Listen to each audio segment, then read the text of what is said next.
Mesdames et messieurs, bonjour. Ravi de vous retrouver pour cette nouvelle édition de votre programme quotidien Midi au Caire en ce jeudi le 17 février 2022. Sans plus tarder, commençons cette édition avec la rubrique politique. Le président Abdel Fattah el-Sisi participe aujourd'hui à Bruxelles à la 6e session du sommet de l'Union africaine et de l'Union européenne tenu au siège de l'Union européenne à Bruxelles. Le sommet afro-européen de cette année doit se focaliser sur la vision commune de l'agenda de 2030. Le porte-parole présidentiel Bassam Radi a indiqué que le président el-Sisi entend mettre l'accent lors des travaux du sommet sur diverses questions qui préoccupent les pays africains, notamment en ce qui concerne le renforcement des efforts internationaux pour faciliter l'intégration africaine dans l'économie mondiale. Le président entend souligner la nécessité de fournir un soutien efficace aux pays du continent afin de les aider à réaliser les objectifs de développement durable à l'horizon 2030. Le président doit également aborder les préparatifs entrepris par l'Égypte pour accueillir la prochaine conférence de l'ONU sur le changement climatique COP27 prévue en novembre.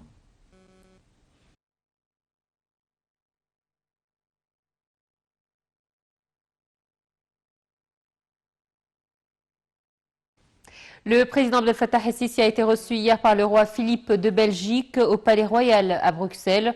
El-Sisi et le roi Philippe ont examiné les moyens de renforcer les relations bilatérales et ce, sur tous les niveaux. Le point dans ce commentaire. L'Égypte aspire à renforcer et approfondir les relations avec la Belgique sur les plans économiques et commerciaux en maximisant le volume des investissements belges en Égypte. El-Sisi a fait cette déclaration lors de son entretien avec le roi Philippe de Belgique au Palais Royal à Bruxelles. El-Sisi a salué les solides relations d'amitié entre l'Égypte et la Belgique. Le roi de Belgique a souhaité la bienvenue au président El-Sisi lors de sa première visite en Belgique, louant les relations historiques liant les deux États aux échelons officiels et populaires. Il a confirmé l'attachement de son pays à renforcer les relations avec l'Égypte dans les divers domaines, notamment à la lumière du bond de développement concret que connaît l'État égyptien.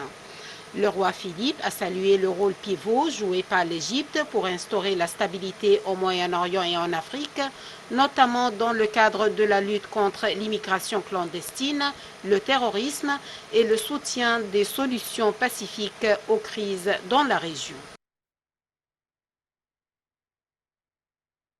Le président Abdel Fattah el-Sisi s'est entretenu ce matin avec la présidente de la Commission européenne Ursula von der Leyen. El-Sisi s'est entretenu hier avec le président du Conseil européen Charles Michel. Et le chef d'État a déclaré lors de cette rencontre que l'Égypte souhaite renforcer la coopération avec l'Union européenne dans le domaine de la lutte contre le terrorisme et l'extrémisme via une approche prenant le mal à la source. Michel a salué la première visite historique du président el-Sisi à Bruxelles et au siège de l'Union européenne et valorisé les relations distinguées entre cette dernière et l'Égypte. Michel a ajouté que l'Europe tient à renforcer ses relations avec le Caire à tous les niveaux, notamment que l'Égypte est le trait d'union entre les mondes européens et arabes, vu son poids politique et son échelon à l'international et régional. Le président du Conseil européen a également loué les efforts déployés par le Caire dans le domaine de la lutte contre l'immigration clandestine. Le président el-Sisi a pour sa part souligné la place importante qu'occupe l'Union européenne dans la politique égyptienne qui repose sur le respect de l'appréciation réciproque. La concertation entre l'Égypte et l'Union européenne dans de nombreuses questions régionales importantes dans les instances régionales telles que le dossier libyen ont fait l'objet d'examen.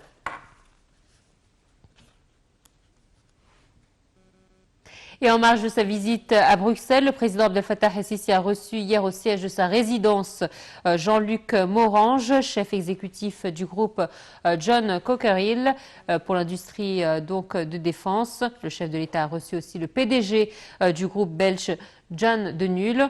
El-Sisi s'est entretenu également avec les PDG d'un nombre de sociétés belges. Je vous propose de voir le point et les détails de ces rencontres avec Perihan Farou.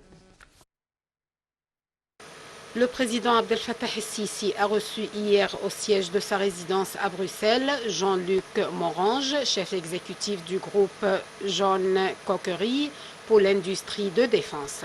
El-Sisi a aspiré lors de cet entretien à approfondir encore davantage la coopération avec la Belgique au vu de la production distinguée de ce groupe, de sorte à soutenir les capacités de l'Égypte à protéger ses richesses.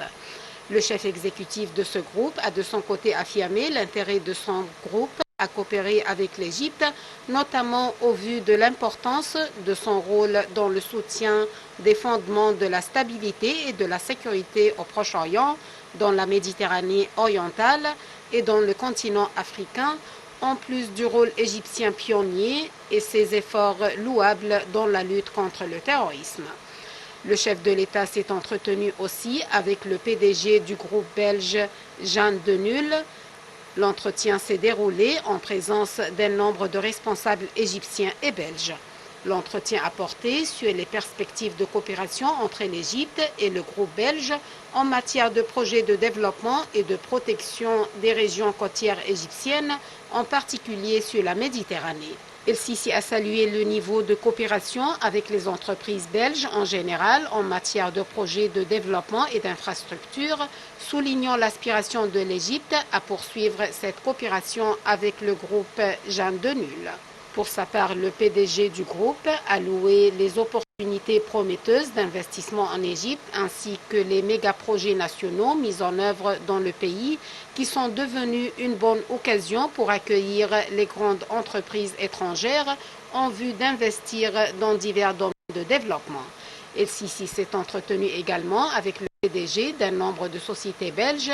Il a mis l'accent sur l'importance de la stratégie nationale visant à renforcer l'utilisation de carburants alternatifs et la tendance de l'État vers l'énergie verte.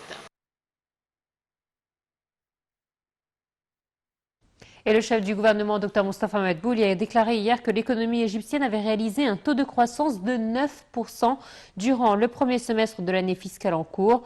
Madbouli a tenu ses propos lors d'une conférence de presse tenue à l'issue de la réunion hebdomadaire du gouvernement qui s'est déroulée au siège du Conseil des ministres dans la nouvelle capitale administrative.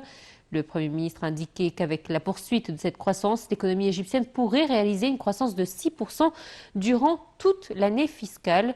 Sur un autre plan, Madbouli a déclaré que la question de l'empiètement sur les terrains agricoles est une affaire de sécurité nationale.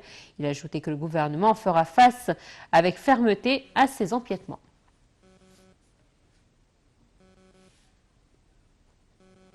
Et le ministère de la Santé a annoncé que 2765 personnes rétablies du coronavirus avaient quitté les hôpitaux de confinement après avoir reçu les soins médicaux nécessaires, portant le nombre total des personnes guéries jusqu'à présent à 393 254.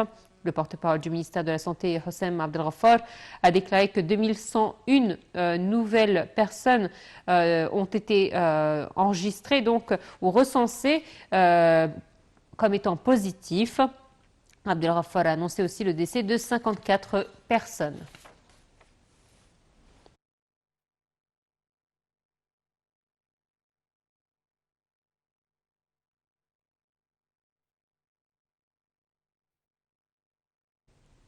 Voilà, c'est ainsi donc que prend fin cette édition. Merci de nous avoir suivis et excellente suite de programme sur NAC TV International. Au revoir.